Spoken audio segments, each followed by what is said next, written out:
ಶಿವಮೊಗ್ಗ ನಗರದ ಹೃದಯ ಭಾಗವಾದ ಶಿವಪ್ಪನಾಯಕ ಸರ್ಕಲ್ ಸಮೀಪದ ವೀರಶೈವ ಕಲ್ಯಾಣ ಮಂದಿರ ರಸ್ತೆ ಇಕ್ಕೆಲಗಳಲ್ಲಿದ್ದ ಹೂವಿನ ಮಾರಾಟ ಮಳಿಗೆಗಳ ತೆರವು ಕಾರ್ಯಾಚರಣೆಯನ್ನು ಮೇ 16ರ ಬೆಳಗ್ಗೆ ಮಹಾನಗರ ಪಾಲಿಕೆ ಆಡಳಿತ ಹಾಗೂ ಟ್ರಾಫಿಕ್ ಪೊಲೀಸರು ಜಂಟಿಯಾಗಿ ನಡೆಸಿದರು.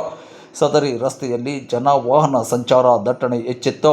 ಮಳಿಗೆಗಳ ಕಾರಣದಿಂದ ಸುಗಮ ಜನ ವಾಹನ ಸಂಚಾರ ದುಸ್ತರವಾಗಿತ್ತು. ಟ್ರಾಫಿಕ್ ದಟ್ಟಣೆ ಹೆಚ್ಚಾಗಿತ್ತು. ಈ ಕಾರಣದಿಂದ ಮಳಿಗೆಗಳ ತೆರವು ಮಾಡಲು ಪಾಲಿಕೆ ಆಡಳಿತ ನಿರ್ಧರಿಸಿತ್ತು. ಆದರೆ ಸಾಧ್ಯವಾಗಿರಲಿಲ್ಲ. ಇದೀಗ ದಿಢೀರ್ ಕಾರ್ಯಾಚರಣೆ ಮೂಲಕ ಮಳಿಗೆಗಳ ತೆರವುಗೊಳಿಸಲಾಗಿದೆ. ಸದರಿ ರಸ್ತೆಯಲ್ಲಿ ಫುಟ್ಪಾತ್ ವ್ಯಾಪಾರ ನಿರ್ಬಂಧಿಸಲಾಗಿದೆ.